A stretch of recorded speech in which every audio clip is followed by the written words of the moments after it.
Hi అండి, అందరికీ నమస్తే. అందరూ ఎలా ఉన్నారు? బాగున్నారా? అందరూ బాగుండాలని మనస్ఫూర్తిగా కోరుకుంటున్నాను. మేమైతే చాలా బాగున్నాము. మీరు ఎలా ఉన్నారో కామెంట్ సెక్షన్లో కామెంట్ చేయండి. అండ్ అందరికీ ముందుగా గుడ్ మార్నింగ్ అండి. అండ్ ఈరోజు వచ్చేసి నేను 5:30కి లేచాను. ఎందుకనో హడావిడి అనిపించేసింది అండ్ టైం అయిపోతుంది అనే ఫీల్లోనే ఉన్నాను. ఎందుకంటే మా కన్నయ్యకి స్కూల్ స్టార్ట్ అయిపోయింది కదా, సో తనకైతే బ్రేక్ఫాస్ట్ అండ్ అలానే స్నాక్స్ అండ్ లంచ్ ప్రిపేర్ చేయాలి కదా, సో అందుకనైతే నేను ఎర్లీగా లేచాను. అండ్ నాతో పాటు అయితే ఇంకొకరు కూడా లేచేశారు, మా చిన్నమ్మ. సో హనీ అనమాట. తనైతే నేను ఎప్పుడు లెగుస్తున్నానో అప్పుడు ప్రశాంతంగా బొజ్జోకుండా నా కోసం అయితే నాకు హెల్ప్ చేయడానికి లేస్తుందండి. అండ్ మా కన్నయ్య అయితే బొజ్జునే ఉన్నాడు. నేనైతే మంచిగా లేచేసి మొత్తం క్లీన్ చేసుకుంటున్నాను. అండ్ ఆల్రెడీ నేను చూపించాను కదా లాస్ట్ టైం మీకు. ఇక్కడ వచ్చేసి నాకు కొంచెం హైట్లో ఉందండి ఈ స్టవ్ వచ్చేసి. బట్ నేనైతే ఏదైనా కొంచెం పెద్ద పాత్రలు పెట్టినట్టయితే కనిపించట్లేదు. సో అందుకని చెప్పేసి అయితే ఇలా చేస్తూ ఉన్నాను వీడియో. అండ్ అలానే మీలో ఎంతమందికి ఇలా కొంచెం చిన్న మిస్టేక్స్ ఉన్నాయో చెప్పండి. ఇక్కడ ఈ కౌంటర్ టాప్ వచ్చేసి కొంచెం హైట్గా అనిపిస్తుంది. సో దానివల్ల కొంచెం హైట్లో పెట్టి తీయాలి వీడియో కూడా. ఒక్కొక్కసారి అట్లా బ్లర్ అవ్వడం కానీ అలా వచ్చేస్తుంది. అండ్ అలానే నైట్ అయితే నేను మొత్తం క్లీన్ చేసుకుని అయితే పడుకున్నానండి. మళ్ళీ దుమ్ముగా ఉన్నాయని చెప్పేసి అయితే నేను ఇలా స్టార్ట్ చేశాను. నేను ఇలా ఈ వీడియో తీస్తున్నాను కదా, ఇవన్నీ క్లీన్ చేయడం కానీ ప్రతి ఒక్కటి నేనైతే ఫస్ట్ టైం చేస్తున్నాను.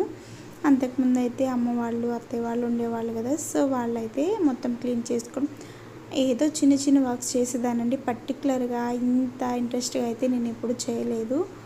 నేను ఒక వర్క్ చేస్తుంటే వాళ్ళు వేరొక వర్క్ చేయడము అట్లా ఏదో ఒకటి షేర్ చేసుకుంటూ ఉండేవాళ్ళమి. అండ్ అలానే రైస్ అయితే నేను కుక్కర్లో పెట్టేశానండి, ఆల్రెడీ కుక్ అయిపోయింది. అండ్ ఆ తర్వాత వచ్చేసి నేను ఎర్లీ మార్నింగ్ మా కన్నయ్య కోసం అయితే నేను పులిహోర అయితే చేసి పెట్టేశాను. అండ్ తనైతే నేను దొండకాయ కర్రీ చేద్దాంలే అనుకున్నాను, బట్ వద్దన్నాడు. సో మాకైతే మేము దొండకాయలు అయితే కట్ చేసేసాను. నేను చూపించాను కదా, ఇది వచ్చేసి మా అత్తయ్య ఇచ్చారు నాకు కత్తి. సో చాలా షార్ప్గా అనిపిస్తుంది.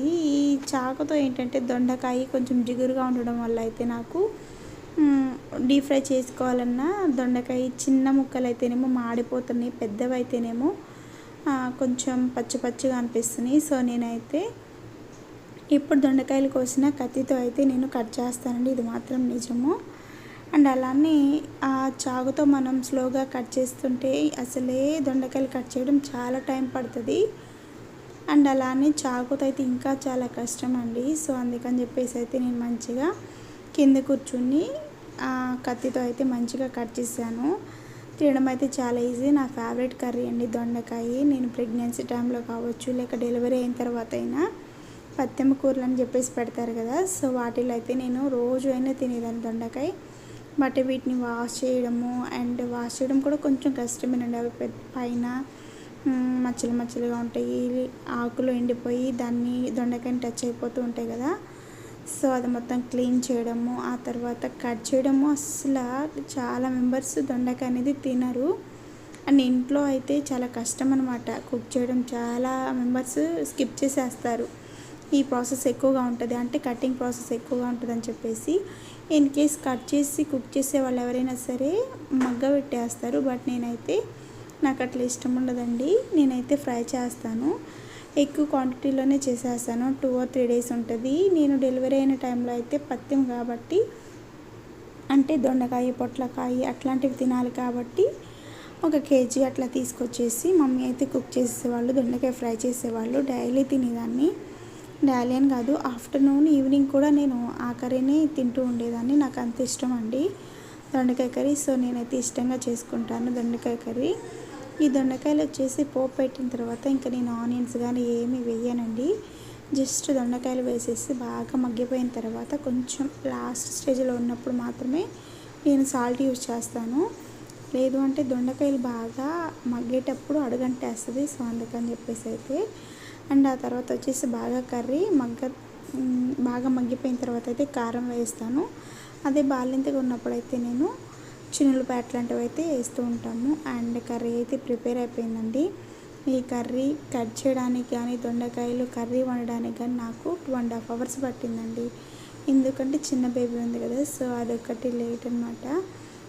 కింద కూర్చుని కట్ చేస్తుంటే తను వచ్చి డిస్టర్బ్ చేయడము అలా చేస్తూ ఉంది. అండ్ అలానే కుకింగ్ అయిపోయిన తర్వాత అయితే మొత్తం కౌంటర్ టబ్ అయితే ఇలా ఉందండి.